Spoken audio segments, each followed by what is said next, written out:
8:07 and change right now, of course, in the neighborhood.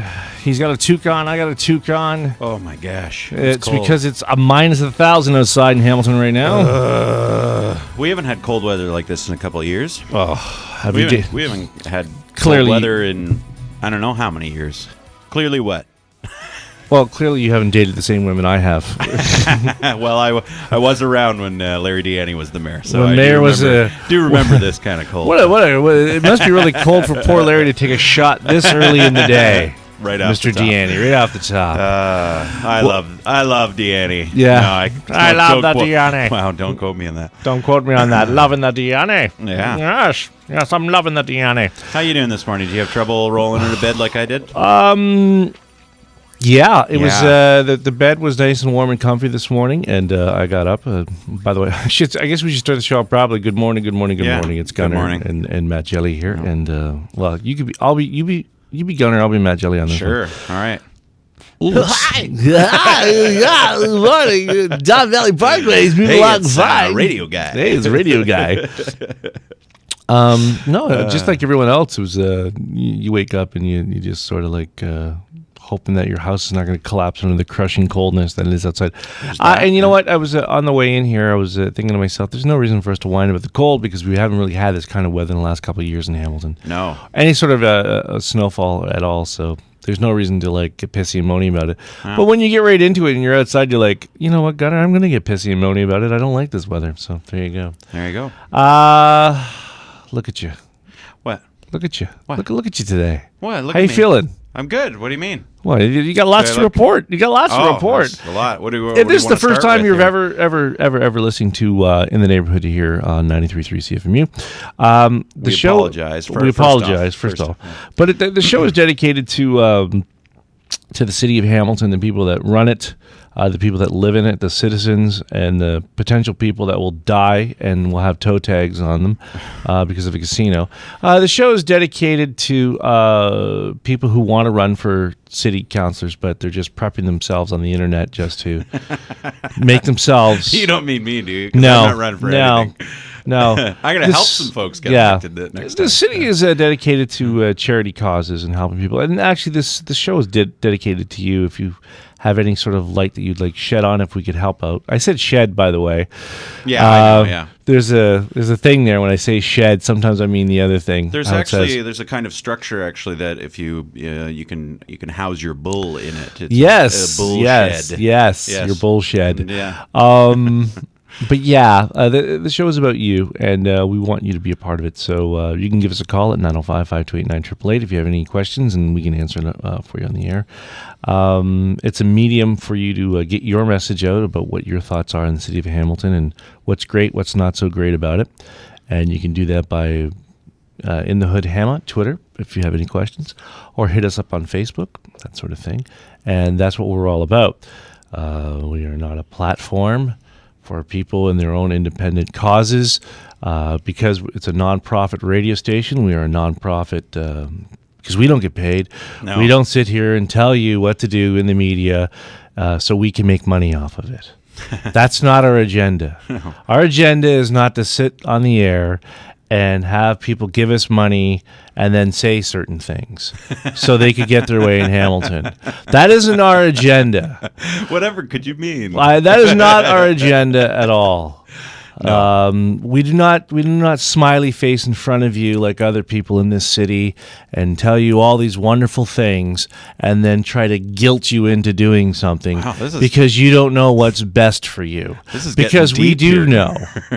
We're not those type of people. We're just two guys, one guy with a Dairy Queen medal stuck to his chest for his activism, and just another guy who is sick and tired of having to listen to the crap that gets poured into this city's media via print, television, and radio on how life should be for Hamiltonians. Because as Hamiltonians, you really can't think for yourself anymore, can you? You need people to tell you how things should be, whether it's a budget, or whether the garbage should be on the left side or the right side, and the packaging has to be made in a certain way, or it won't get picked up. This is a city where you have to be told which way you can drive, whether it's one way or on a sidewalk, and it takes 5 years to decide which way you can drive in your city. How you doing this morning, Gunner? I'm a little angry. That was good. That was cutthroat. I don't know if it's cutthroat. Some things been bugging you lately. Let's talk it out. You want to douche around? Well, yeah. Well, that's what our segment is. The first part of it. But right off the top. Our guest today is Susan Ratcliffe of Architectural Conservancy of Ontario. She's on at 9:00. So just saying that. That's front. great. Yeah. It might be the cold that's affecting me. It might be the insaneness of winter. Sometimes it's dark and it's cold. I will take the hottest day of the summer over this any day. Yeah. People complain in the summer, and I love it. I just, Yeah. But someone on the internet said I was pro casino. I saw that. I don't I know was how like, anybody would glean I don't know that how from, anyone could glean anything that I was pro casino or anything. I'm pro people. I'm not pro casino. Yeah. I'm actually all for hotels being downtown. Sure. I'm all for things like that. I'm all for entertainment. Yeah. Actually. Oh, yeah. If it is, in and of itself, it's entertainment kind of thing. But just, I think we should be really careful when we start adding casinos to that entertainment. But aside of all that, I'm just to be honest, I'm really sick of the message and how it's being delivered by people who stand to gain and not others. You mean the pro message? Yeah. There's just certain things that a lot of people stand to gain and others do not. And it kind of, I find it a little bothersome when people make remarks of. You can see them in the background of a televised debate yelling, "Oh yeah, why don't you go home? You're all unemployed. You're all unemployed. That's why you don't want a casino, because you're unemployed." Just to give context, we did start this out saying, "If you're just tuning in," whoever's listening to that might be confused. But last week there was they had two different consultations about the casino issue in Hamilton. And the basics of it are the OLG is modernizing, and they want to move a casino into the downtown core rather than sort of keep it at the racetrack in Flamborough. So for anybody who's just kind of tuning into that issue now, but they did two public consultations last week. One in Waterdown, where the close to the track, and then one in downtown Hamilton at City Hall that was sort of for the rest of the city's benefit. But and there were some comments. Some of the folks that showed up with their yes signs. It was a smaller group that showed up with the yes signs than the no. But they were clever to get good seating while we were outside rallying. So that was good on them. But there were comments like that. There were comments that that there was a lawyer speaking on the no side. Ned Nolan, who we had on the show a while ago. He got up to speak. He's very, he wasn't. The funny thing is he wasn't like bashing anybody on the yes side or anything. He was just very clearly stating his case. And I'm standing behind her when she says it. This lady yells out, because some of the yes folks had gone home, and it's like she said, the yes folks have jobs to go to in the morning, and it's like a lawyer's up there right now telling you this is a stupid idea. It's just that's where it goes. It's like people all the time talk about in Hamilton, well, we should have a civil discussion, we should have a civil debate, that kind of thing. But when that kind of thing gets thrown out, it's like, sorry, that goes all out the window. You can't have it both ways, right? I think that's what it's kind of like been building up in me, is that when someone says, when they get in front of the cameras, or like that discussion, I should put it all in context, but painting people with this this brush. There are people, Matt, I don't know if you're aware of this, I don't want to sound like I'm pro casino, but there are people, believe it or not, that think a casino is good in downtown. Yeah, I know. No, they do. And you know what? Most of them don't live anywhere near downtown. Right. But not to say that there aren't folks that live further afield that think it's a bad idea, but there are, I've noticed that about people who support it. This is the other thing that you have to consider, is that there are people who have these beliefs, they have these ideas, they have no financial gain to make from this. Sure. Yeah, there are some people and that's like, I think a casino is a great idea. And those are the type of people that I like to hear from. Yeah. Absolutely. That's the type, like I believe this is a good Well, it's when that's one thing. Yeah. If this debate were actually happening between two groups of citizens that that care equally and have different ideas, that kind of thing. Yeah. But we're not actually seeing a group of citizens just on their own stepping up about the casino issue, right? Like the signs that were at City Hall, they were paid for by one of the proponents of a casino, right? So it wasn't just someone out of the goodness of the heart saying, hey, guys, you're not being represented. I'm just going to make up these signs for you. But it wasn't like a group of citizens that came together on their own and said it was one led by the proponent, right? Yeah. So that's kind of that's a bit different. It's more of an AstroTurf campaign than a grassroots campaign. But, well, no, it's agenda driven, right? Yeah, and it's like having someone in the media in front of people and say, look at me, I've been here a while, I know Hamilton, right? You voted for me, I'm a good guy. Yeah, look at me. You want this? Don't you want this? Look into my eyes. Look into my eyes. When I do gamble, I gamble in Hamilton. And I'm making light and jokes about this stuff. It just kind of bothers me that a person is being paid to deliver the message that something is good. Well, we don't know. Constantly. We don't know. No? There's. We don't know. We don't know. If we're talking about lobbyists, that kind of thing. We don't know who's a lobbyist, who's, I think it should be out in the open. I agree too, but before you get quoted or you're talking about something, it should be all out on the table. Yeah. Hey, I want this because I'm being paid to tell you I want this. Well, too, and I think if you work as a paid lobbyist, and this is the distinction. I think if you work as a paid lobbyist in some capacity, I think that should always go under your name whenever you're asked about any local issue, because all of these things all local issues are connected to one thing or the other, that kind of thing. If you derive your income lobbying for money for commercial interests, I think you should be always upfront about that. Should be splashed across your business card, right? Your website, your television show, your radio show, right? Then that's a fine line. That's and that's something that bugs me about this show. Yeah, is that I agree with some of the things that you have to say. You very rarely agree with anything I have to say, which is cool. I agree with you when you agree with me. That's it's a little tit for tat. But this is what. But this I was talking about this the other day. Can't believe I just said that. That's good. That I don't want to have this show all about what Matt Jelly believes. Right. No, neither do I. Because that's why we have guests. Yeah. To be brutally honest. It's like, who wants to listen to two guys going, oh, this sucks, that sucks. Nobody. If we wanted that, we'd just sit on Facebook and bitch to one another. And you see that we bring on people that I do agree with. There's no question about that. And there's a lot of this that's opinion based. We don't make a secret of that. So, we bring on folks who are doing good things in the community, that kind of thing. And a lot of them are doing stuff that I can't see that many people that would disagree with what they're doing, right? That's what we focus on. But you do see, I do try to get folks on here who I disagree with. They won't come on because they don't want to have a rabble rousing discussion with you. The only time that's ever happened was when we brought PJ Mercanti in, and I think we've talked about this. I think that first half of the interview was pretty respectful, and it got into it when evidence was being doubted, kind of thing, or evidence was being without other evidence to counter that. That's when it got dicey, but. You see, I've been trying to.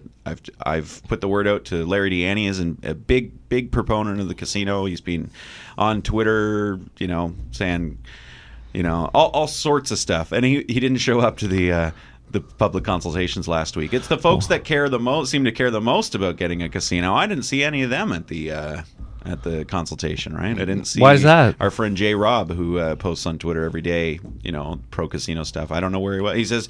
He says he was watching his kids, but he could even called in, But just not seeing that. But passion. yeah, but at the same time, I like right? How we went from a wonderful non-partisan sort of discussion for a second, and I just couldn't stop. And you couldn't. So. Yeah. But that's fine though. I mean, people appreciate that kind of candor. But sure. the thing is that people probably did have to look after his kids. Yeah. Because I mean, 2 nights though.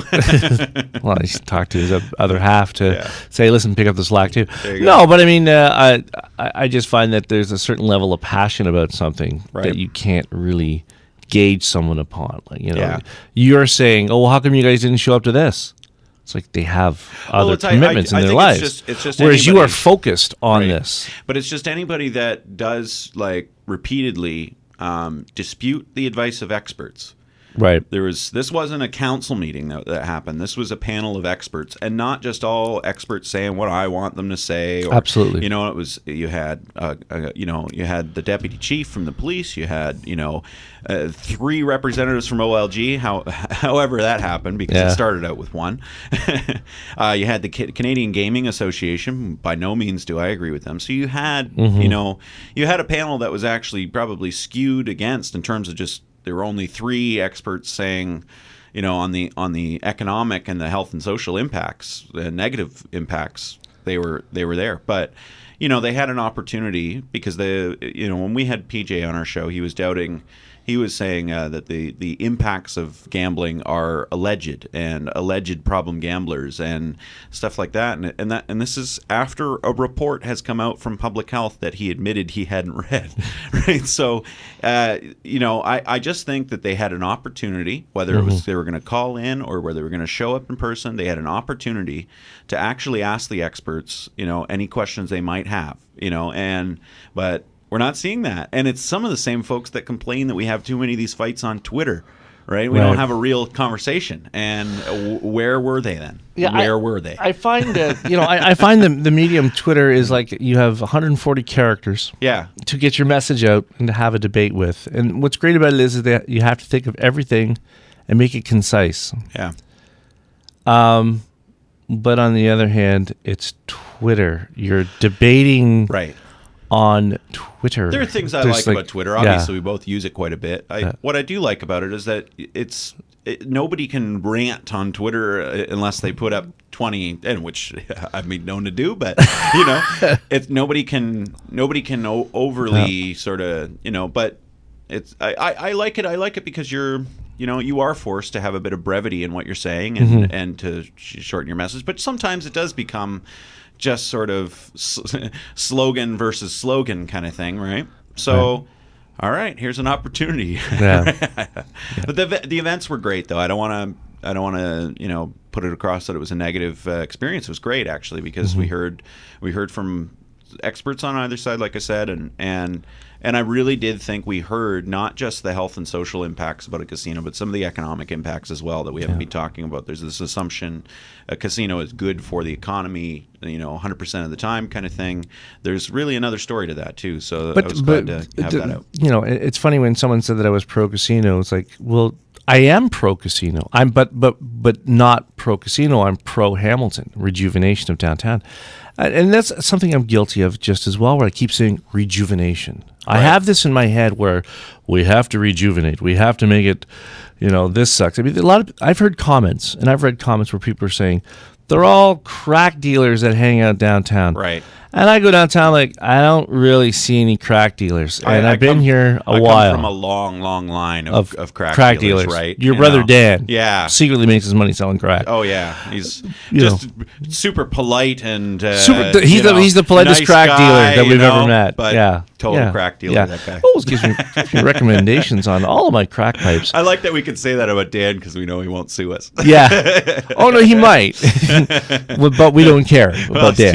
I think there's a counselor trying to sue us. Dan doesn't know anything. Dan knows that we have no money. It's a waste. It's a futile effort. It really is, because we have no money. We don't have paid agendas. Yeah. So the thing about when people say these things about downtown, that there's crack dealers. There's this assumption, right? Like, that's been stuck with us for a while. I know. This whole wouldn't you rather have a casino? I read a comment. Wouldn't you rather see a casino downtown than all those hookers? And right. I'm a male. I'm going to be honest with you. I'm a male. Yeah. I walk around a lot. I didn't know that about you. Yeah. And the male thing. The male thing. And then I look out and I look, and sometimes I see women. Right. Yeah. Weird. They don't all look like hookers to me. Right. They don't really actually look like hookers to me. They look like women who work downtown or live downtown. Yeah. So when they were saying about, don't you want to clean up the crack and the hookers? I'm like, I don't really see them.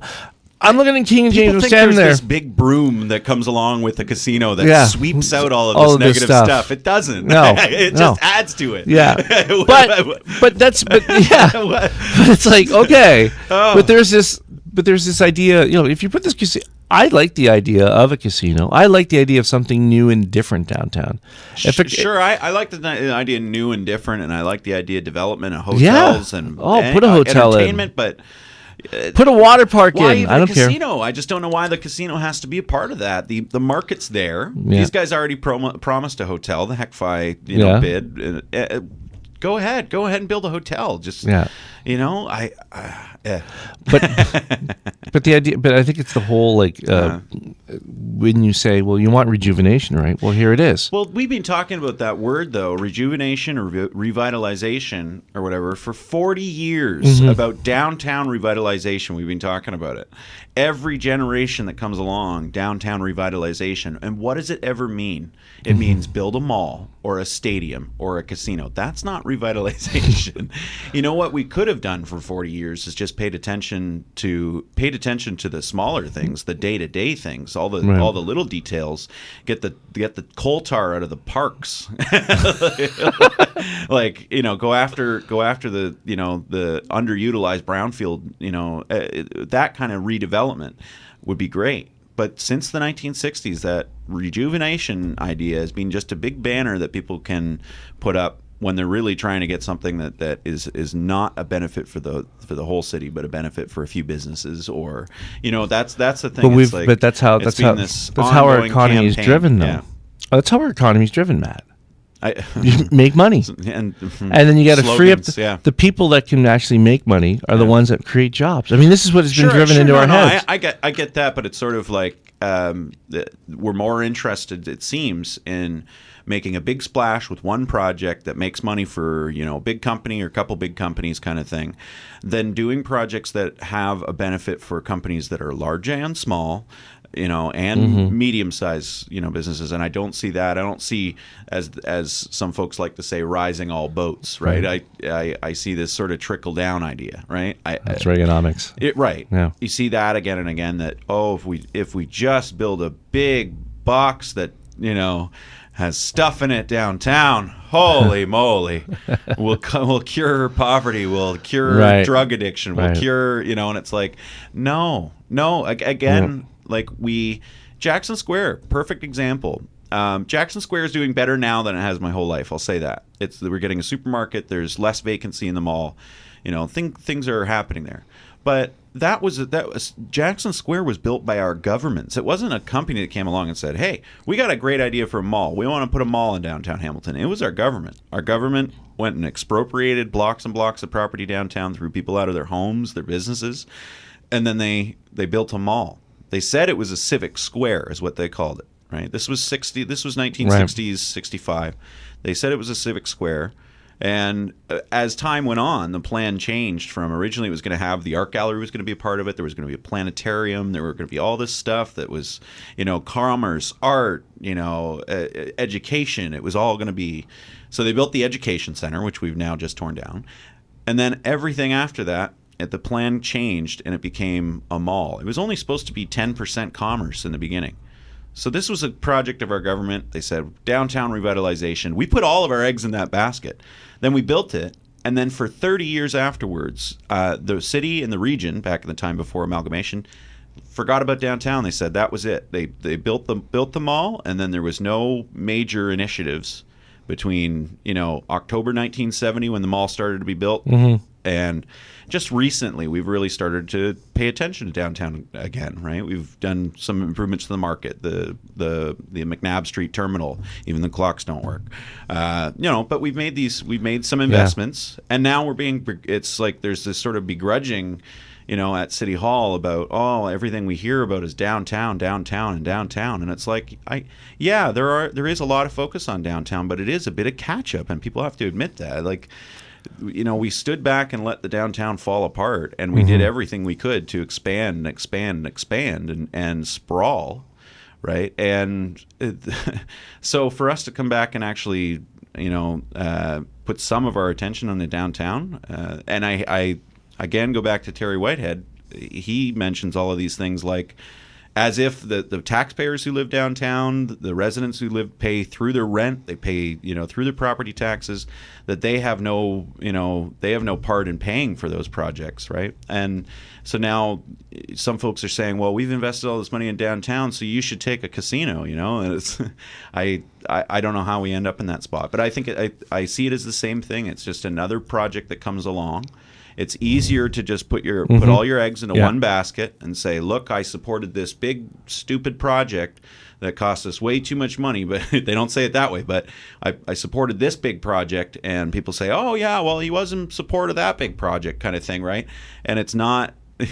That's more powerful on a re-election brochure than a list of all the things that on a day-to-day basis, you did to improve the downtown or to improve the city, right? And that's the thing. We fall into that trap time and time again. And look how much time it takes us too. Look how much time we spend. But isn't that the level of frustration on both sides, though? It is. I mean, I wish the thing is, it's who sets the agenda, and I mean, the OLG, I guess, does their modernization. They let council know, and then for the next 6 months, we're talking about a policy that not a single politician ran on. Not a single politician ran on the idea provincially to modernize the OLG and to put casinos in downtown cores, and not a single one of our local politicians ran on that idea either. I didn't see this anywhere in the mayor's brochure in 2010, and I sure as hell didn't see it in any of the councillors' brochures then either. So this is the silly position we get in, but it's usually always halfway through a municipal term. The stadium was the same thing. It's like, who ran on the Pan Am game? Who ran on the idea of spending $1.4 billion, and that number's going to rise on the Pan Am games? It sounds like a great thing to start with, but look at the hell we went through over that stadium. Yeah. Lost mayor over it. Yeah. Meanwhile, that we took care of the stadium first before we got worried about cleaning up Randall Reef, and that has a way more a bigger economic impact to clean up our harbor, right? So it's just I would love it if the narrative was different. I would love it if if we were working in different circumstances where I wouldn't have to fight against things. I don't. It's like, there are things that I actually support, that I'm for, that I would love to spend time. That's the thing. It's like I feel like I can't until we get this casino issue settled. I see the. I should let everyone know it's 8:35 right now. Gunnar and Matt Jelly here on In the Neighborhood on 93.3 CFMU, just discussing on. I'm more discussing about how things are painted and the perception. You're speaking out of frustration of how. How we're even in this spot in the first place. That's what I'm complaining about. But I just think it's interesting that whenever the average person in Hamilton, when you ask them about something, it doesn't really affect them until it's like right in front of them. Right. Snow removal. She's like, that's a hot button issue. She's like, I can't even get on my driveway. I get that, but it's when certain parties are painted as being lazy, dissidents, the usual suspects. What does that mean? Like, I don't like that when people are like, oh, they're the usual suspects. They don't want anything. Right. They're just naysayers. They don't want anything. They're holding us back. They're holding progress back. And when people receive that message, they're like, what do you mean they're holding us back? Well, we could have this revitalized downtown. Well, it needs to be revitalized. Right. I always thought it was scummy. You're right, but I'm never there. Right. It's that whole painting of something where it's kind of like, no, these aren't actually truths. Yeah. I mean, look at the Lister Block. I mean, to me, downtown looks great right now. I think it is revitalizing in the only way that downtown can revitalize is through natural, sort of a natural interest that builds in it, right? And natural sort of people come back to, you can't force it. You can't force revitalization, and that's where we get caught up. There's great things happening downtown the last week or so, and this is coming from someone who I am sometimes negative. I admit it, but the Connaught now we've been there many times before. Where they come out with a concept drawing and whatnot, but the Connaught are looking at residential, right? The owners, have had stops and starts, that kind of thing. They went through a bankruptcy process. Now it's 2 out of the original 5 owners, that kind of thing. Right.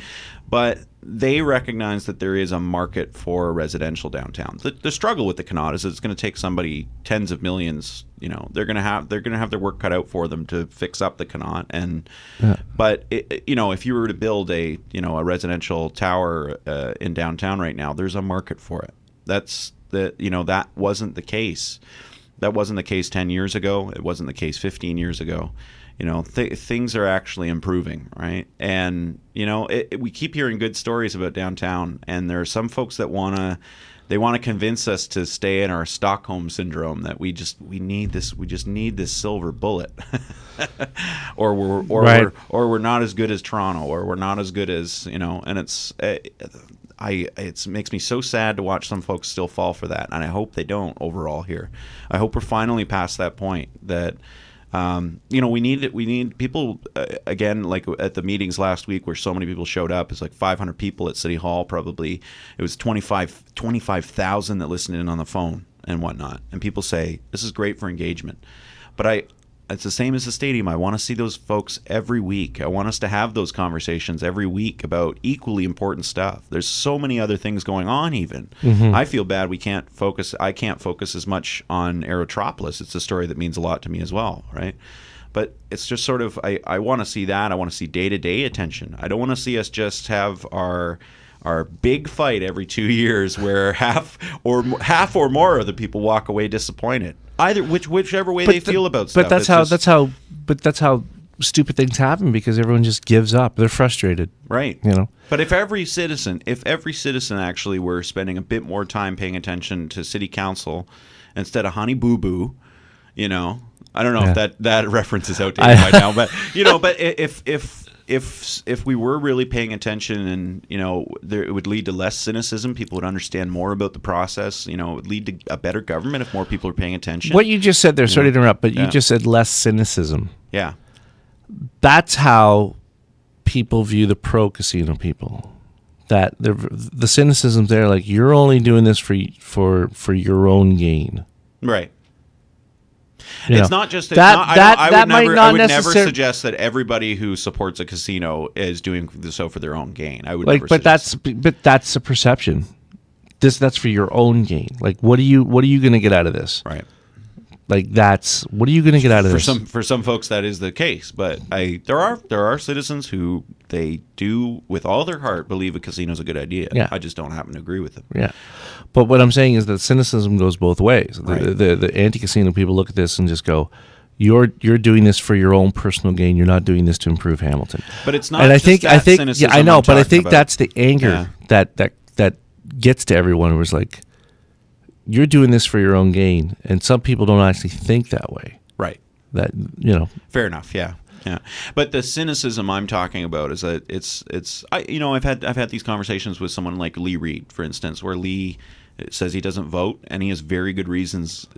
I respect anybody that says why they don't vote if they don't vote, right? It's the folks that they don't vote just because they don't care about anything, right? That's one thing. But we've had these conversations before, and there's that cynicism that governments can't solve anything, that governments are every politician is corrupt, and that's not true, and it's it's worse. The system is worse the less we pay attention to it, not more. So that we have a better chance of actually getting our ideas across. If everybody voted, we live in such a different society, right? And I know it's hard to believe. Because you have a third or a bit more of the public who votes in municipal elections. You have similarly bad voter turnouts on provincial and federal levels, right? I get where that comes from. Is that the minority votes, and we get prime ministers like Stephen Harper and premiers like Dalton McGuinty who walk out and leave us in tatters. But we get mayors like Larry Deanne and Bob, and that's the thing. I can get how people throw up their hands and say, it doesn't matter who I vote for, and they're going to do whatever they want, and but it's not at all true that they will do whatever they want. They have to consult with the citizens, and I know there's lots of ways they can get around that responsibility, but if we are paying this much attention the way we are to the casino thing, or to the way that we pay attention to stadiums, if we paid that much attention all the time, I think we could really we would get to a point where we don't even start these big stupid discussions anymore, because we're at the table, right? I want to see that happen in Hamilton much more, and that's actually, once this casino issue wraps up, when there's a conclusion one way or the other, that's really what I want my focus to be on, is engagement, and we'll talk about that project more on the air someday. But I have a project I've been thinking about for a long time that I really do want to get started. So. 8:42 right now. Woo! Gunnar and Matt Jelly in the neighborhood here on 93.3 CFMU, and that ends for 40 minutes. That ends the segment of the opening, douching around, which we just sort of got to get everything out of our system right away. Yeah, there you go. 9 o'clock. Susan Ratcliffe will be phoning in. That's right. Okay, because I wouldn't want her to come out in this weather. I think she's in Guelph, so I don't think she's. I don't think she's coming down, but she'll be calling in. And we have we have to do a pre-recorded interview tomorrow. Yeah, that's like who are we doing tomorrow? Dr. Atif Kabursi. He was the economist who spoke at the Waterdown consultation. So he's an economics prof here at McMaster. He has been for I think. Since the 60s, I think he said, since 1969. So, he's got some pretty good insights on the issue, and from an economic standpoint, which is something we haven't heard enough about, I think. Okay. Also, if you want to get in contact with us about anything we're discussing or questions you want for our guests, you can hit us up on cfmu.ca. There's the chat profile. Just sign up, log in, and let us know how what you're thinking, what your thoughts are, that sort of thing. I'm going to refresh the page and find out all the rotten stuff that people are... I can't believe what Jelly said about Jackson Square. Again, he's trashing the Jackson Square. Last week we played some tracks from the new one from Junk House. You caught Tom Wilson in the spec with Graham Crawford, and there's a pic of him outside of Dr. Disc. His new album's up. He's... with Graham Crawford or Graham Rockingham? Graham Rockingham. Who's got Graham Crawford on his mind? Gunnar does. Who's equally a great guy anyway. Oh, yeah. So there you go. Tom Wilson, Graham Crawford. That'd be deep. You know what? Honestly, they're so much alike. It's unreal, to be honest. Yeah. No, I'm serious. The only difference is that Graham is eloquent in his own way, where he won't swear, whereas the other guy, you got to stop him from swearing. True. I mean, actually, they share some. But when it comes to Hamilton and about what people should be doing and not to be crapping on people, they're both. I think they're brothers in arms, to be honest. Here's the song "Devil's Load" from the new one from Lee Harvey Osmond. The album Folk Sinner on In the Neighborhood with Gunnar and Matt Jelly.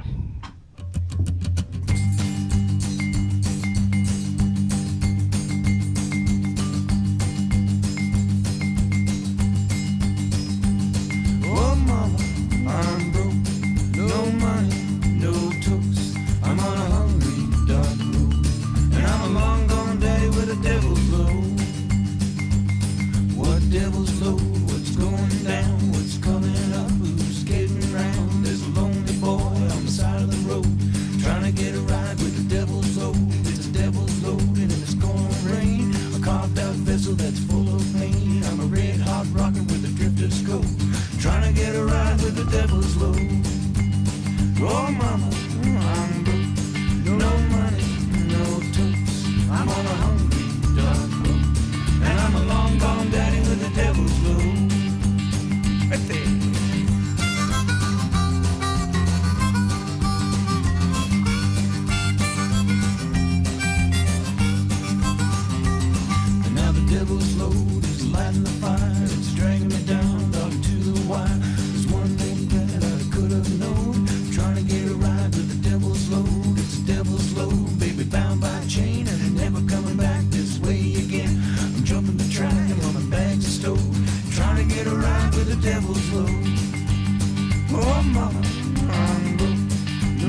that it won't lose. Sleep don't stop me when I'm going home. I'm broken, unforgiving. She's hard as a rock when I need a bed. Easy living, easy living. Sleeping in my car as the sun heats up. Summer gone and goes. Wedding bells ringing for my old fire. I'm getting on the table, gonna give her a toast. Oh, I'm standing on the table, gonna give her. Heat don't stop me when I'm going home. I'm broken, unforgiving. She's hard as a rock when I need her bad. Easy living, easy living. Solo.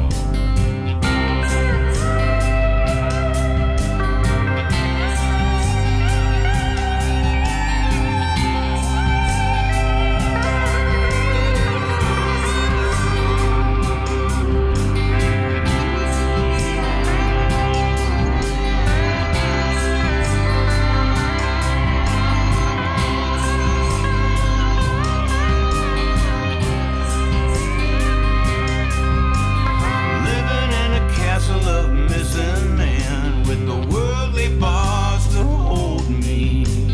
Down in the town that was built for summer.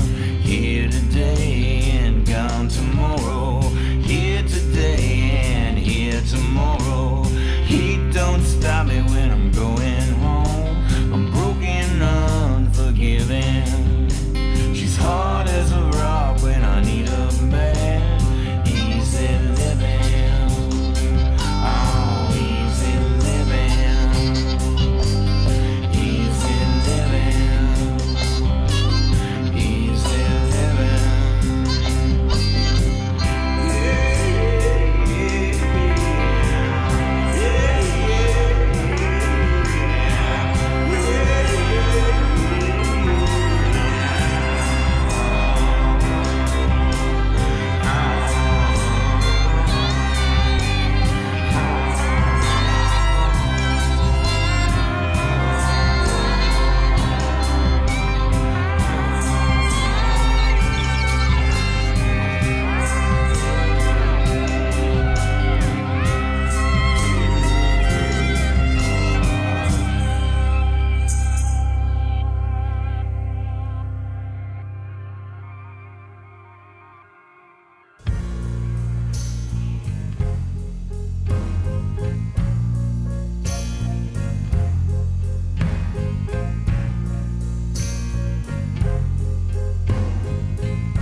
Does anybody know where the pain goes? All the pain.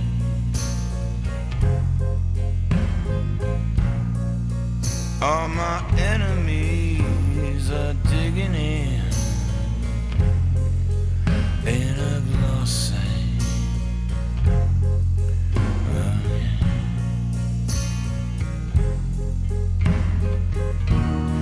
I wanna tell you, but I'm keeping it cool. Oh, I'm wasting all my days. And ooh, you little wild, you're my flame, and I'm your charity.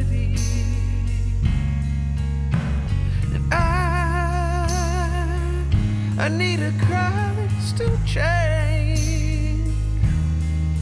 Won't you break your body down?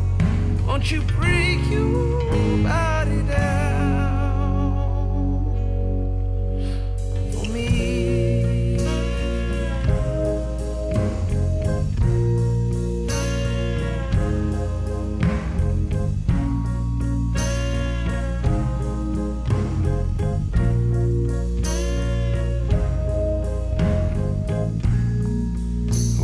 Built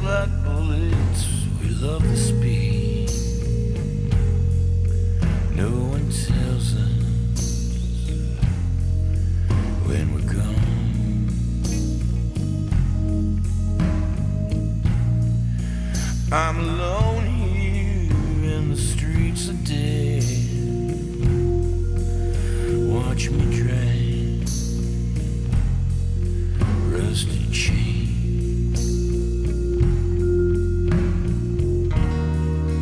Hush, hush, baby, 'cause I'm keeping it cool. Oh, I'm wasting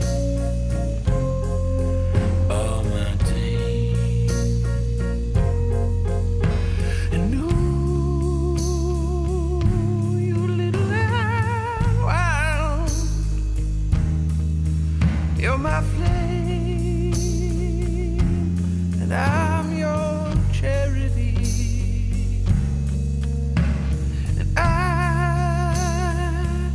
I need a crystal chain.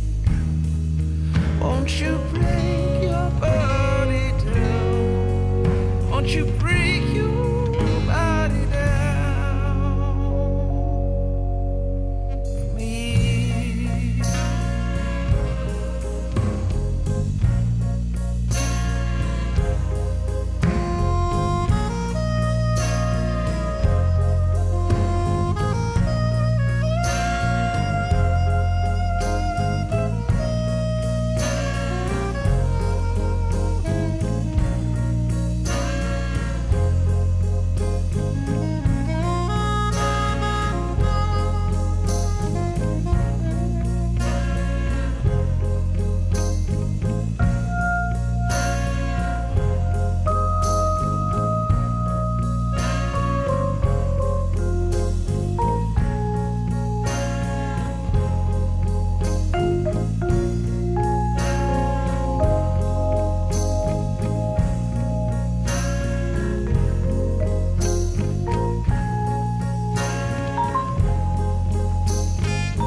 You're my flame,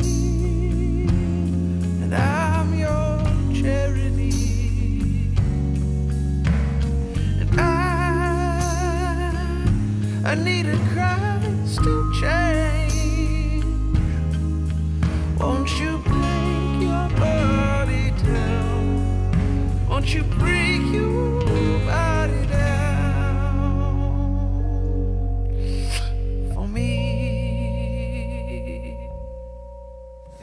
Christmas, I buy a couple ounces and then I try to get through it all by New Year's, which I never do.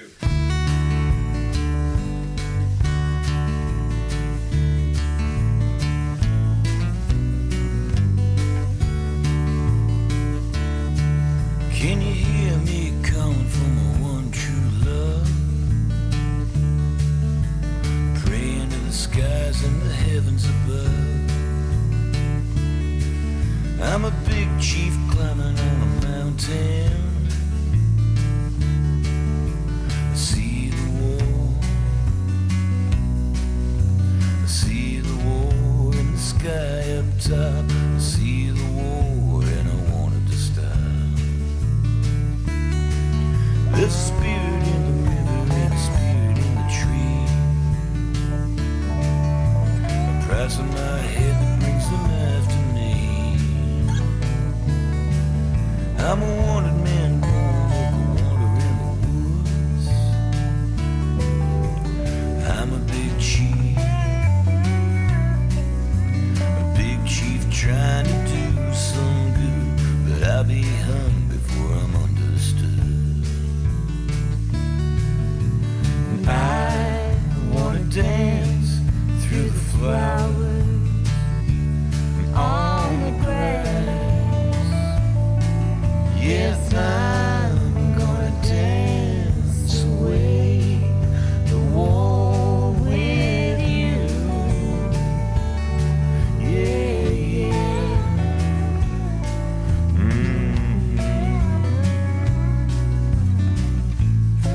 I'm gonna dance this war away.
stretch across the world I knew. As all hope dies, oh baby, I think of you, all the things that we used to do. I wanna dance through the flowers on the grass. Yes, I'm gonna dance away the war with you. Yeah, yeah.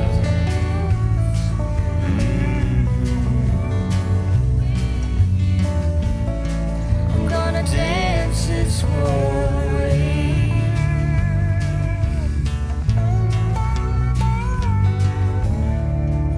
Gonna dance this war away.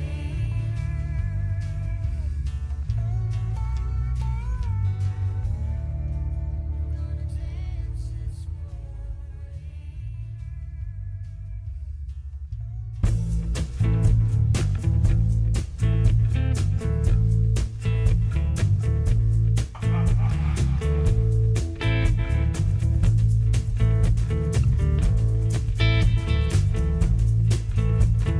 bitter roses I keep on, but when she drags her pain to town, she keeps her honey running.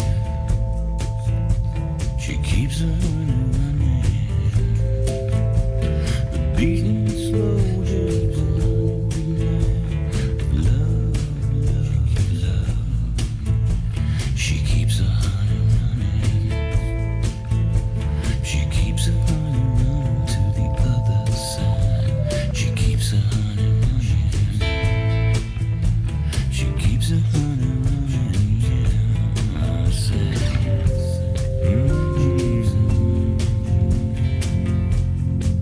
well, I'm all in again. I say, yeah. Well, I'm all in again.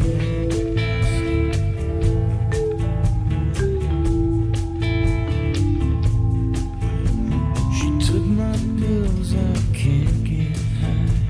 I'm walking blue and wondering why. She keeps her honey running. She keeps her honey running to the other side. She keeps her honey running. She keeps her honey running. And I say, yeah, yeah, yeah. Well, I'm all in again.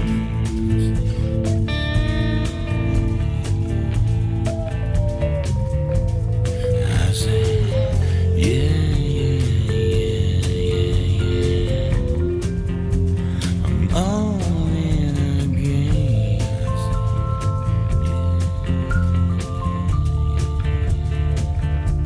I'm all in again.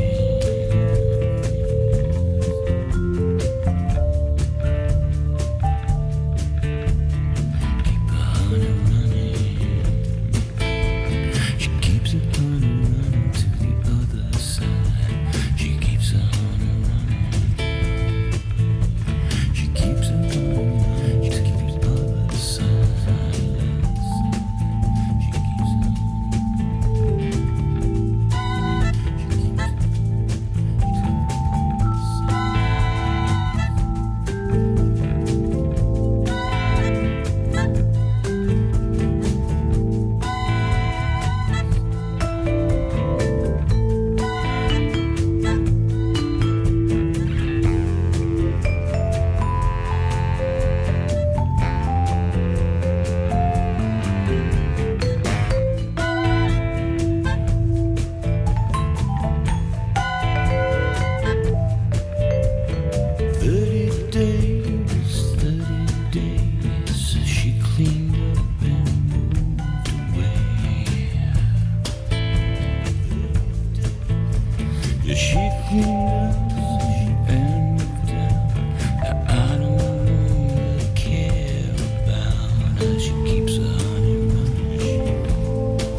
Just like King and Neighbourhood, I let the devil come around.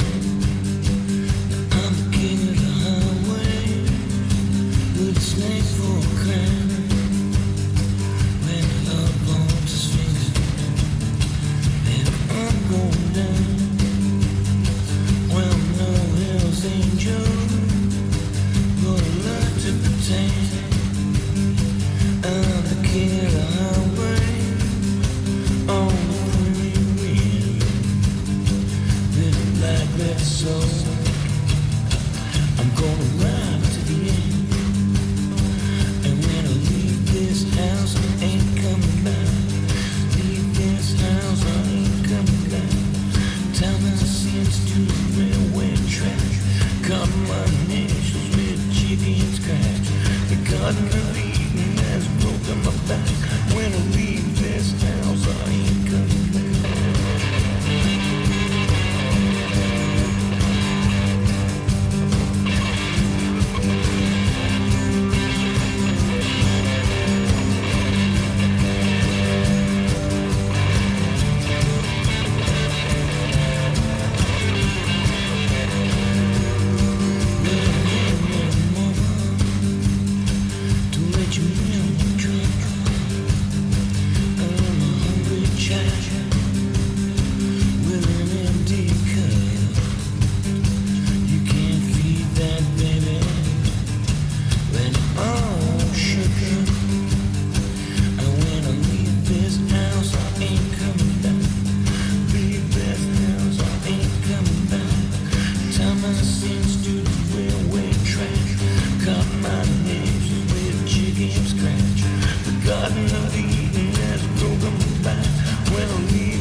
(9:10) right now. Gunner here in the neighborhood on 93.3 CFMU, and we've been listening to the music from Lee Harvey Osmond, the album The Folk Singer.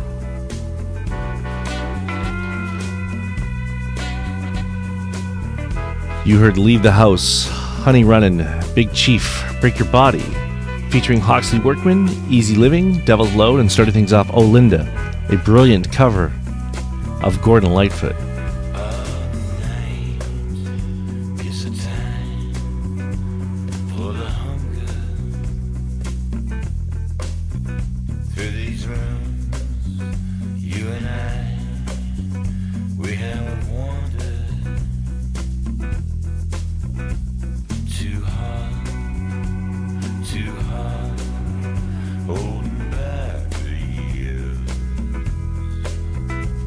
I wait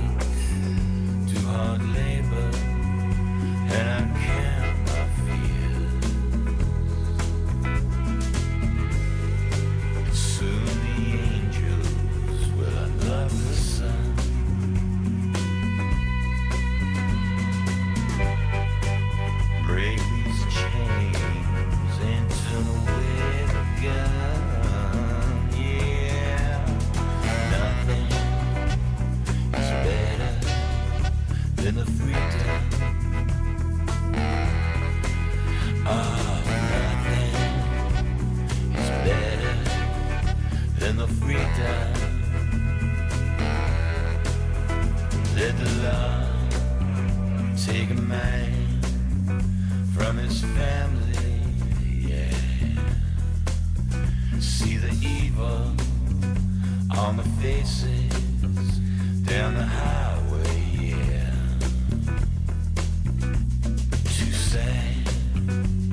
Too sad, living on the land. I must crawl through this world on my knees and hands. Soon the angels will unlock the sun.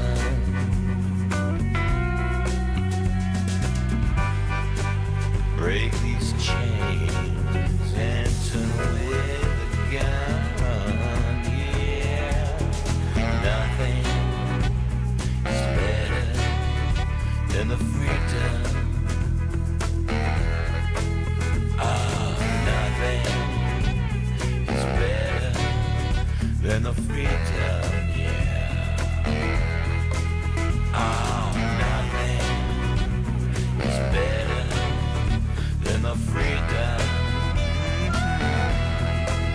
Oh, nothing is better than the freedom.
A thousand little fingers will lead you to the promised land.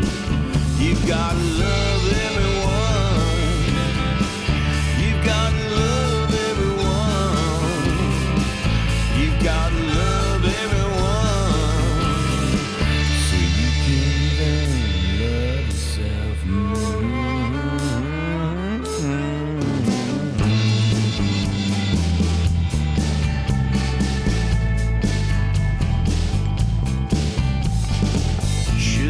Sugar, baby, running down my spine, dripping down from heaven, eyesight to the blind.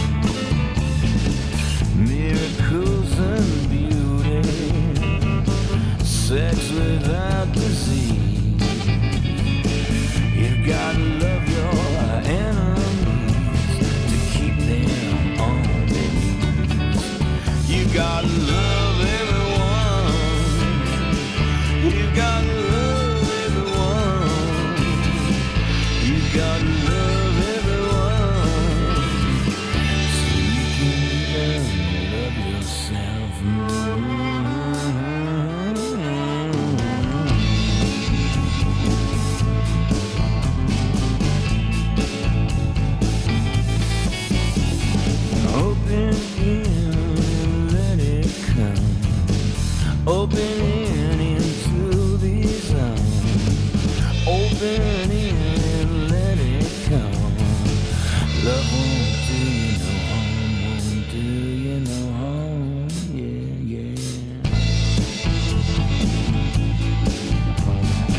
1, 2, 3, 4.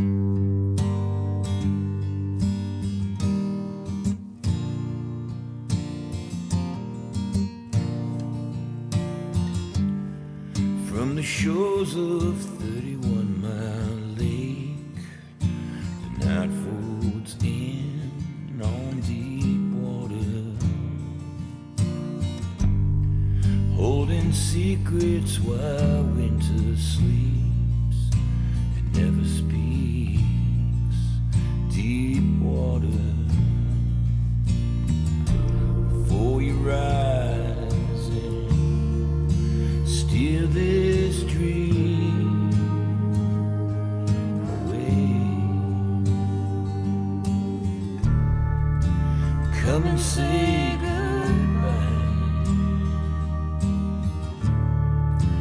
Come and say goodbye.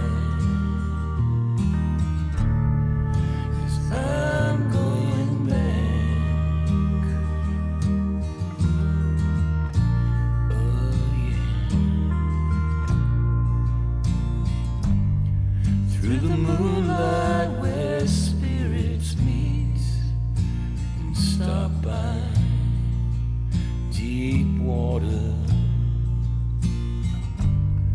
All the stars that roll on you, a little light shines on deep water.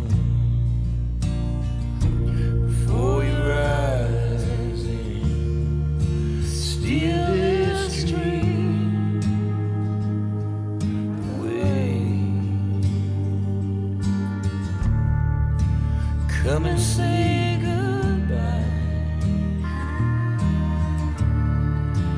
Come and say goodbye. 'Cause I'm going back to deep water. Oh, deep water.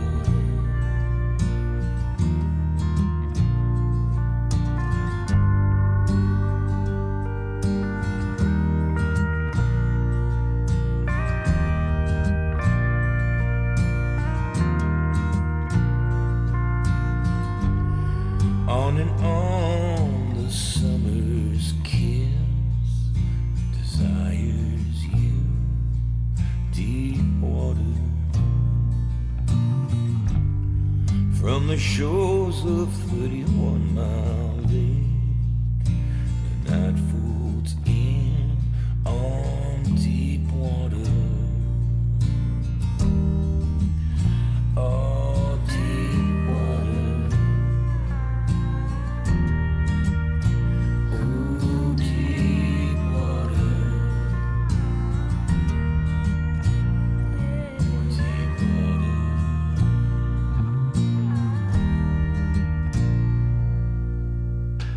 9:21 and change right now. Gunner here on In the Neighborhood with Matt Jelly at 93.3 CFM. And I don't know what it is, but I almost said on Faster and Louder, a live show that I used to do at a Club Absinthe. I don't know why I've been thinking about the live to air thing lately. Oh, probably because I was interviewed the other day.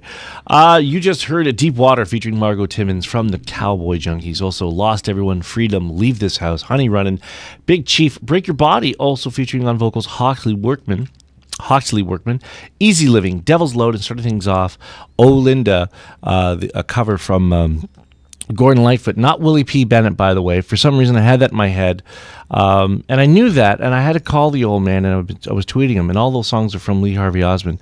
So I was tweeting the dad, dearest dad, I call him, Tom Wilson, and going, Tom, was it Willie P. Bennett? He never answered me. And finally, he got on the phone with me, Matt, and he says, Jim, you're a lot like Rick Taylor. You know, both of you just make stuff up. And I'm like, why are you being such a douche to me? Like, why are you being mean to me?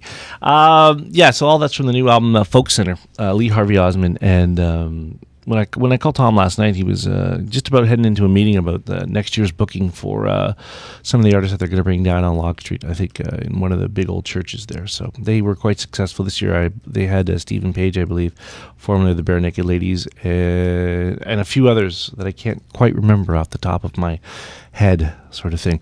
Tom Wilson will be our guest on The Neighbourhood in the next couple of weeks. We're just trying to line up that interview with him, talk about his new album, which you just heard, and his thoughts on Hamilton and what it means to be a Hamiltonian and growing up on the mountain and then living for the last 20 years down off of Locke Street and all the changes that it has seen over some time. Our guest, Susan Ratcliffe, there's been a miscommunication. Yeah, I'm not We're having sure. problems connecting with her right now. Yeah, but Susan Ratcliffe with the Architectural Conservancy of Ontario was going to join us this morning. We're not sure what's happened to Susan, but we'll make sure to have Susan on a future show. Well, tomorrow we're going to do a pre-record. We're going to do a pre-record. Maybe we'll see if Susan can call us in for that, so we can then we can have that ready for Thursday's show. So we can double up on we'll that. sort it all out. So I was getting all I got, and it wasn't at all Susan. It was just my inability. Are you on the internet now? I am now. Oh, you're on the internet now. Yeah, it's just I lost Well, my breath. There it's funny because what a lot of people don't realize is that when you're doing a radio show, if you have to get some quick facts or quote on something you're talking about, you got to be able to punch up the internet right away. Yeah. And in the studios here, there is no internet. I just said that with the most contempt. Yeah.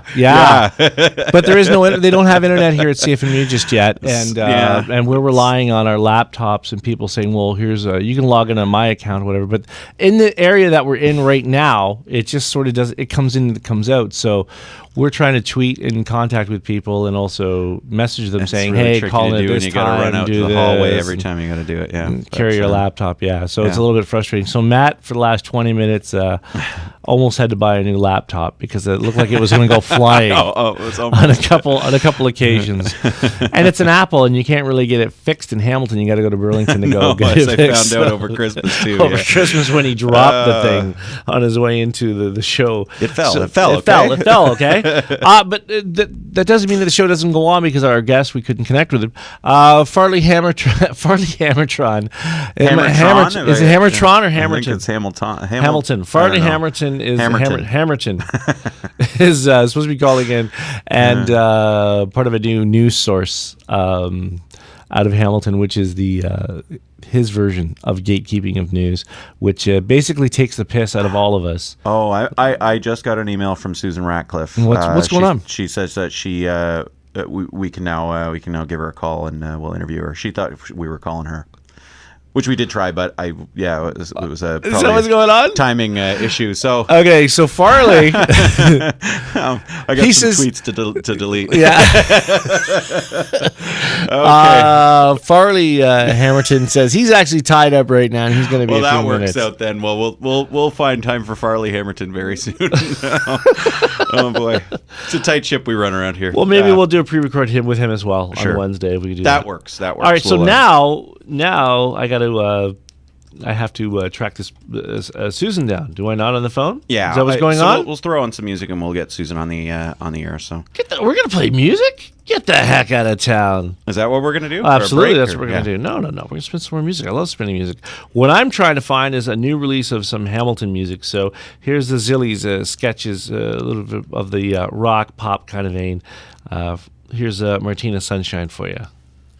Okay, guess what? You'll listen in the neighborhood with Gunnar and Matt Jelly here on 93.3 CFMU and the Zillies in the background, and we'll play some more of them a little bit later on, or maybe even on Thursday's show, but you just heard Martina Sunshine. We've tracked her down. There was some confusion, and I put all the blame on Matt Jelly. Okay. Susan, are you there? Susan? Yes? There she is. We got her. Technology. Good morning, Susan. Good morning. And of course, our guest is Susan Ratcliffe from the ACO. We were very glad you could join us this morning. Thank you.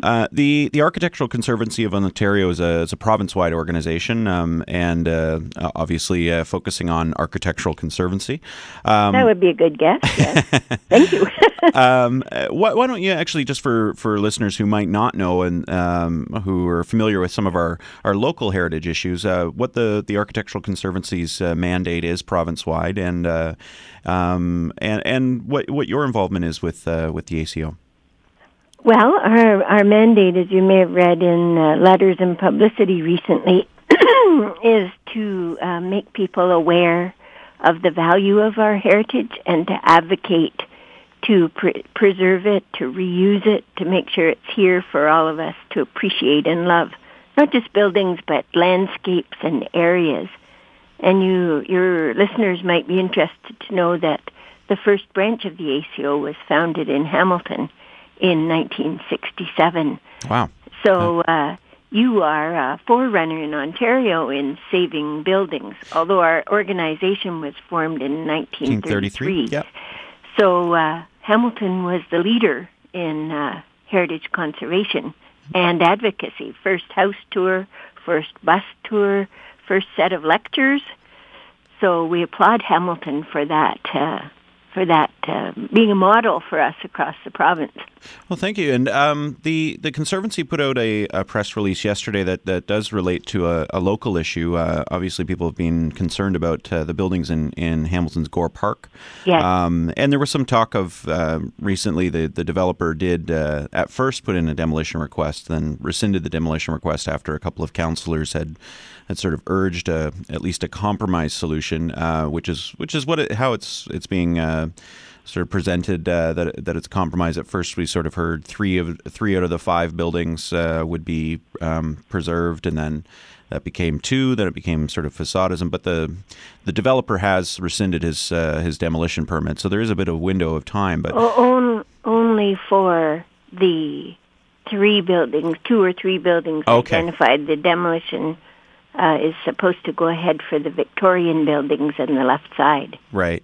So it's still a situation where, buildings that could be restored are going to be demolished. And yes. I mean, I've been involved in various heritage issues in Hamilton, and it's always tough, especially when a municipality has buildings of heritage interest, but they're not necessarily designated under the Ontario Heritage Act. Do you find on a province-wide level that is a persistent problem, that there are, there's a process available to either an owner or a municipality to designate important structures, but there may be cities like Hamilton where those designations aren't happening as frequently as they might have in the past, and maybe we're not proactively designating structures, and we butt up against this time and time again, where there's a structure that's not designated, the public does value it, and then the owner decides that they're going to demolish or do something that there's nothing to stop them without that designation. Is that typical province wide, or does Hamilton have a specific issue on that front? Well, there's 2 kind of problems with what you said. Firstly, owners can't designate. It's the municipality that designates, generally through the advice of the Municipal Heritage Committee.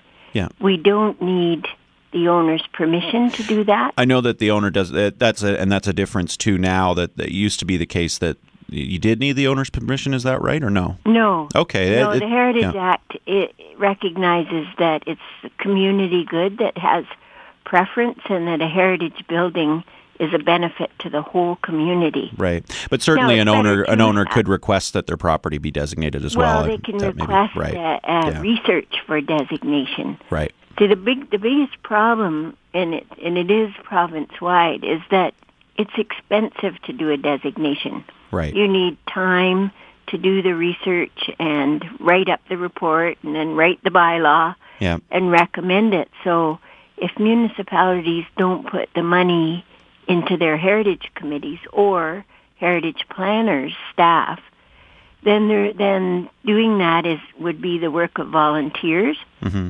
So yes, we'd love to designate all the buildings across Ontario, but it depends on that heritage committee and also the extent to which the municipal government pays attention to their heritage committee. Mm-hmm.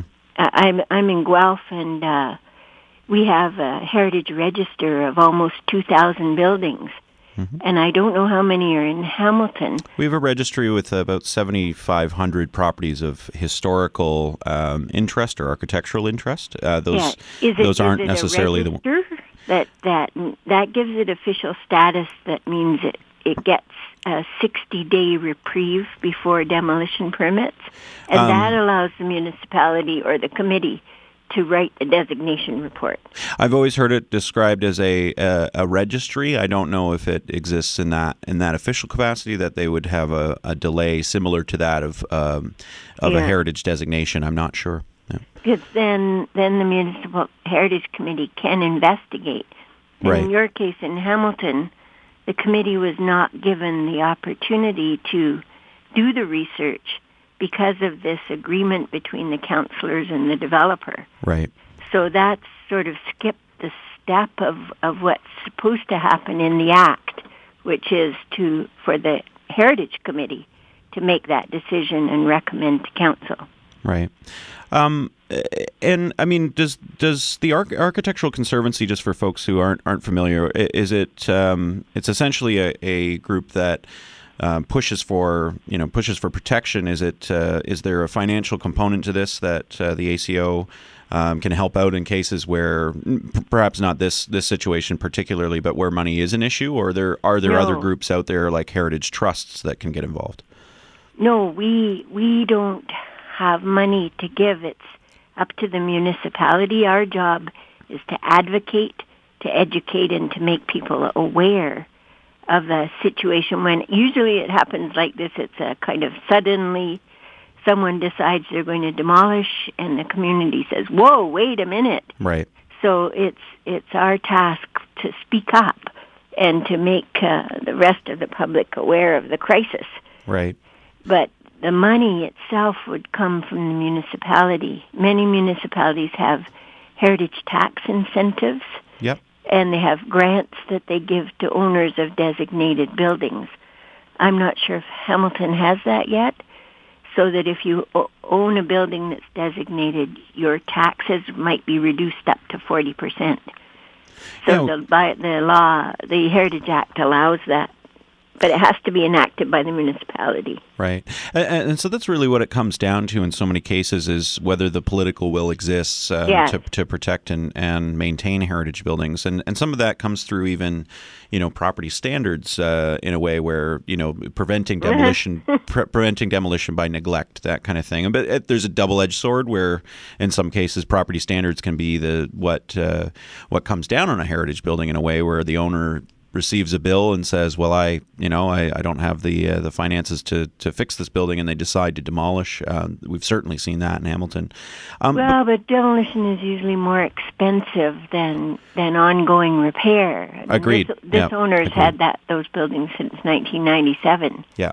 So in 15 years, the neglect occurred by that owner, it looks like, judging from the articles about it. Mm-hmm.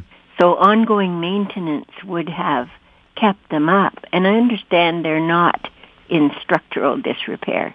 Right. They need some fixing up, but not. I used to work in one of the buildings only a few years ago. So familiar with the insides. They're not structurally unsound from what anyone can tell. Certainly need a lot of work, but you're right that there are ongoing maintenance is as much of an issue as restoration in heritage. Yes, right. It is. The other big issue that we try to make people aware of is that when you destroy a building like that, you're destroying the resource and the materials. So you're putting it into landfill, materials that were all locally sourced. So the materials to build the building, the labor, it was all done locally. Mm-hmm. And you're going to replace it with something that's modern, that's usually comes from China or a long way away. So it is environmentally recommendable to save a building for the interest of sustainability in landfill. Certainly, because there's a concern of embodied energy is the concept, right? That we put energy into constructing a building, and if we tear it down before its full lifespan, then we're wasting some of that original energy. And then, as you say, we're using energy to demolish, we're using energy to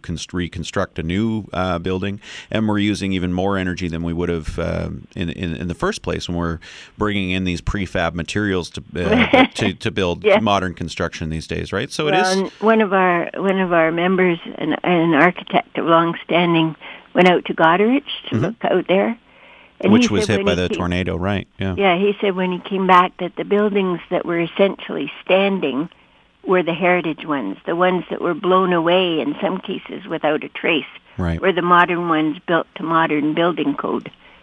So there's an interesting concept that the 150-year-old buildings are built better than the modern buildings.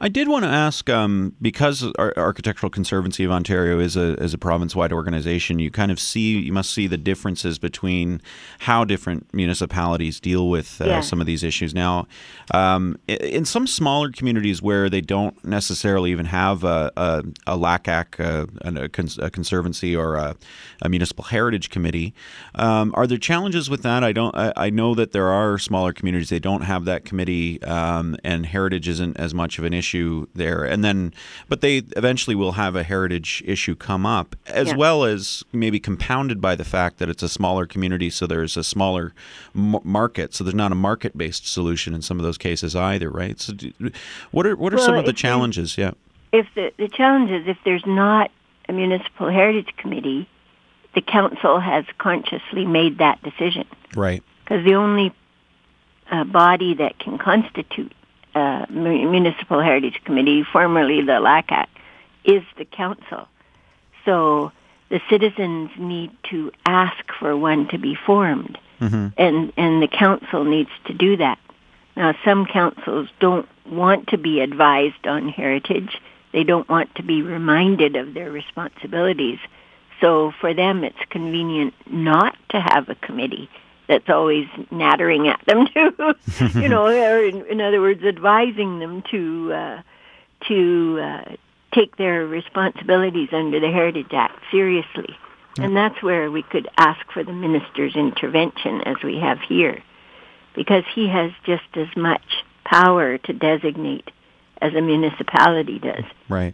And I just wanted to read a bit from the ACO's press release that went out yesterday about the Gore Park building, just in terms of what you're asking the minister to do and the value of the buildings. The Architectural Conservancy of Ontario opposes the demolition of this Gore Park street wall on several grounds.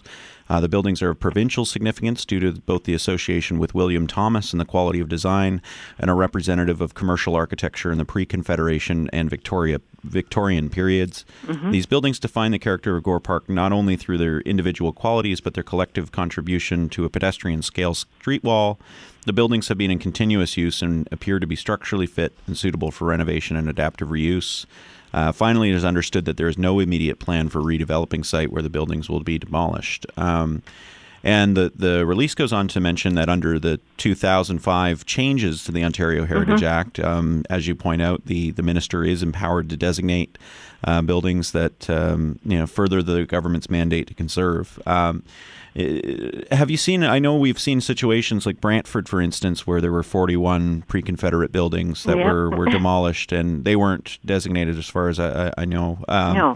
And same kind of situation. No immediate plan in place for after. I understand it's still an empty street.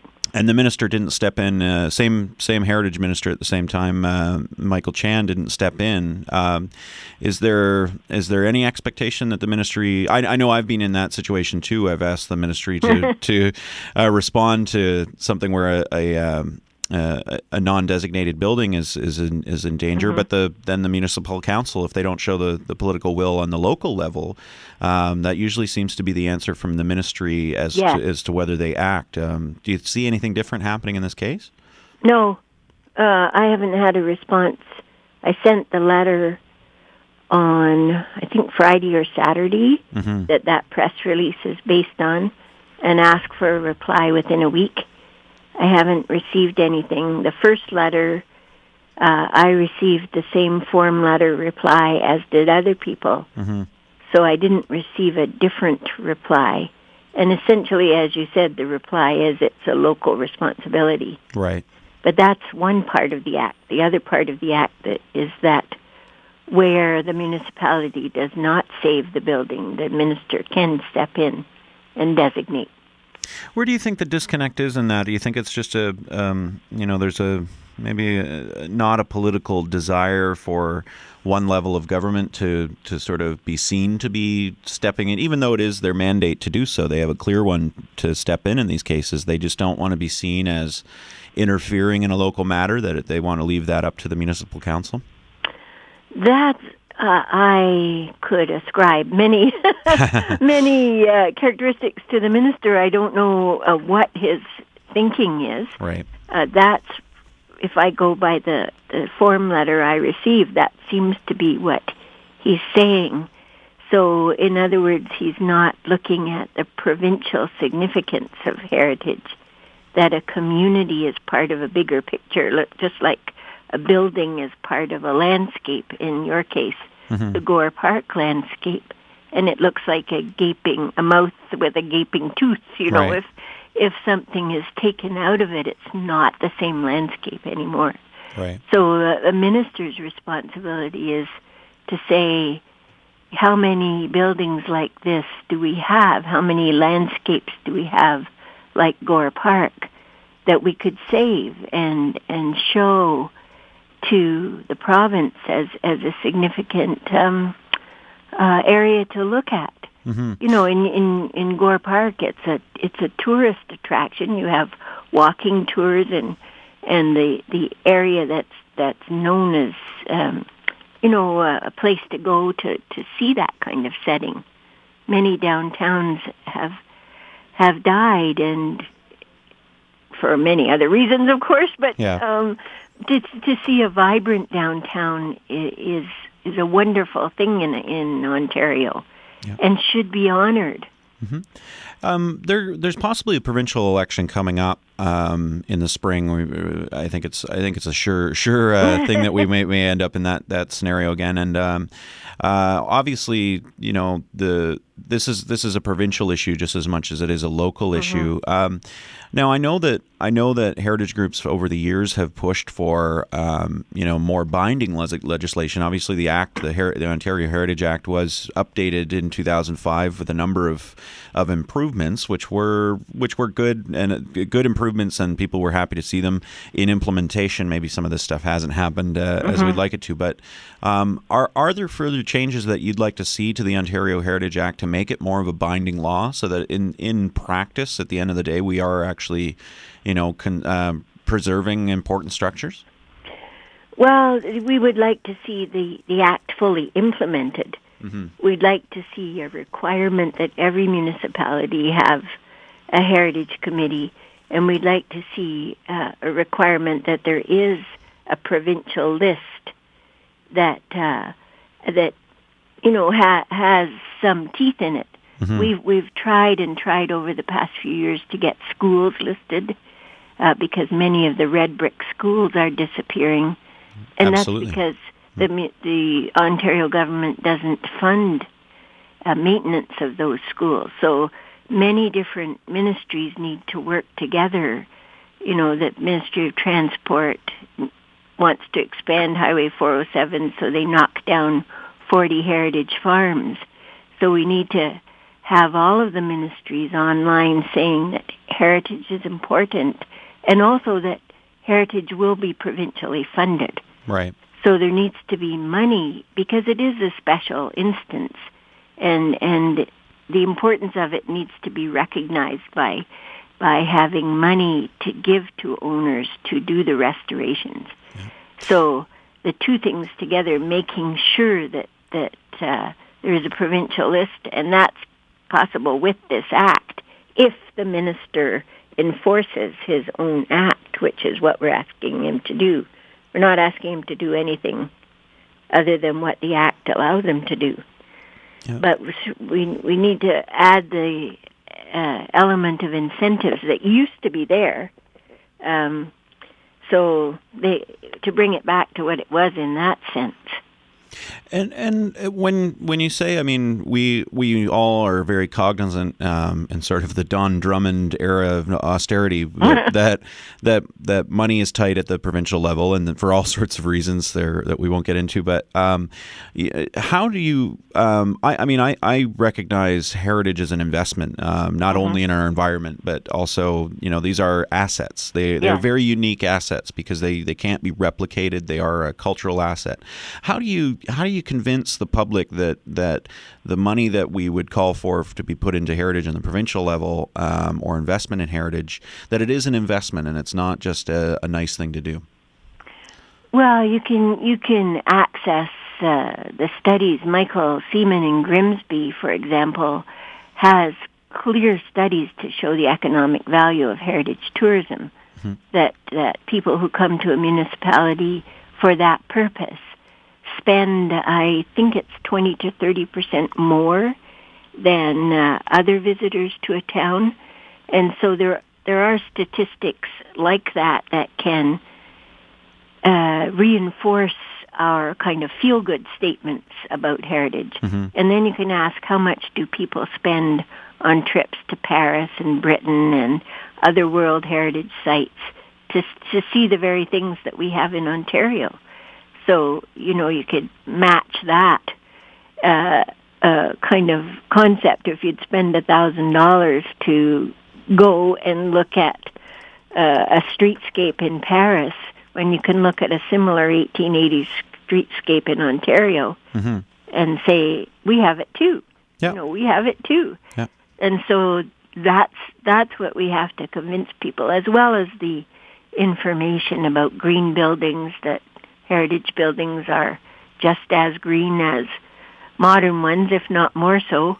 The greenest building is one that's still standing. Yes. Yes.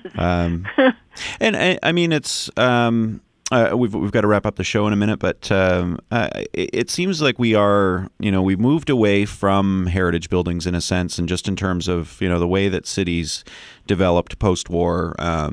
We sprawled. We got away from sort of urban cores. Wasn't valued in the 1960s. Yeah. Do you think that because we've moved away from that, and we've moved into so many people are engaging in environments that are, you go to a power center these days, and a power center will look like the same power center that's in Hamilton would be the same power center that's in Halliburton, that's the same power center that's in, any number of places, so that the geography of nowhere. We no longer have that sense of place. Do you see that maybe people will be sort of attracted back to heritage landscapes in a way that we haven't seen over the past 30 years, because they were sort of attracted to the new and shiny whatnot, but that's starting the veneer is starting to wear off of that stuff, I think.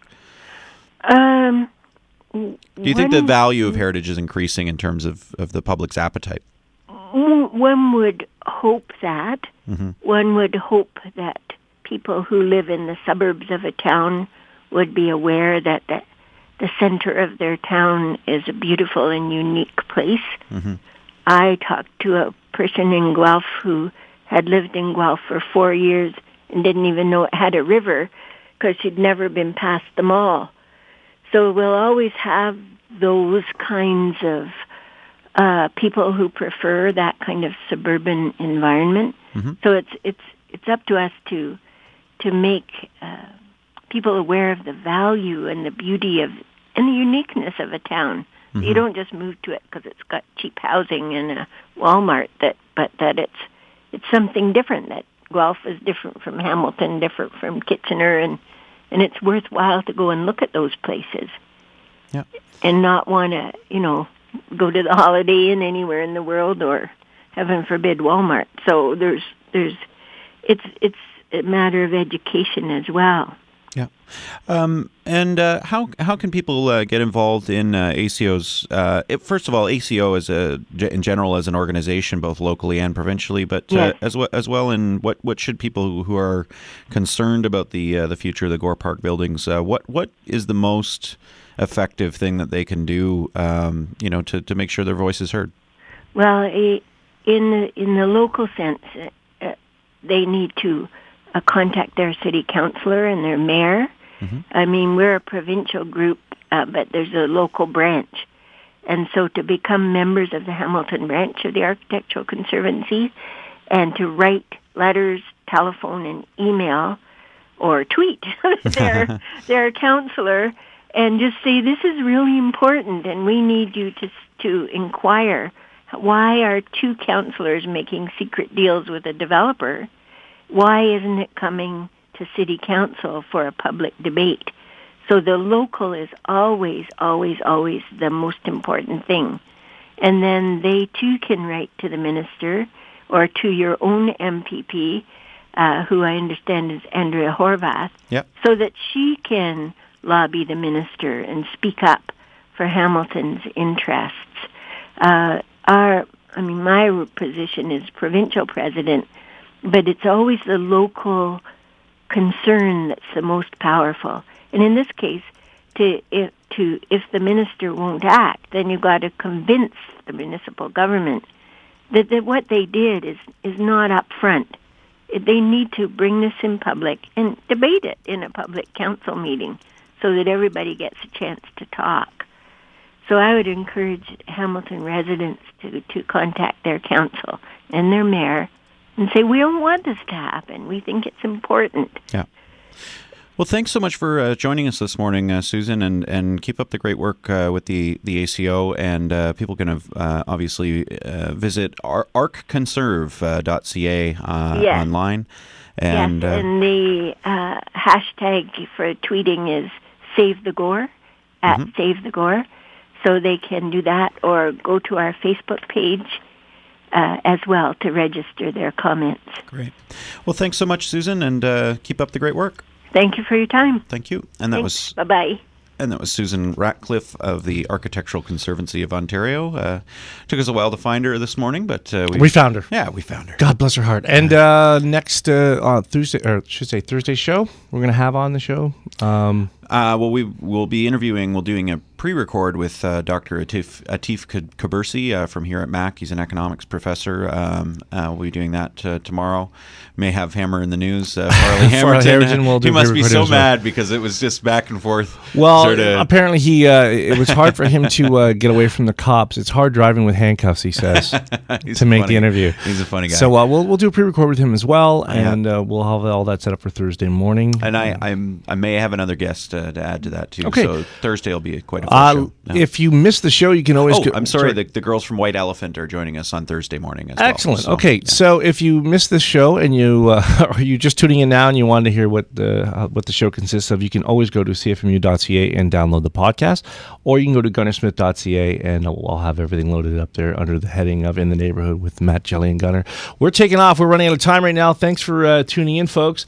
I'm going to leave you with Come Cry With Me, Daniel Romano, little country hurtin' twang action for you. But he lets her memory go here on 93.3 CFMU.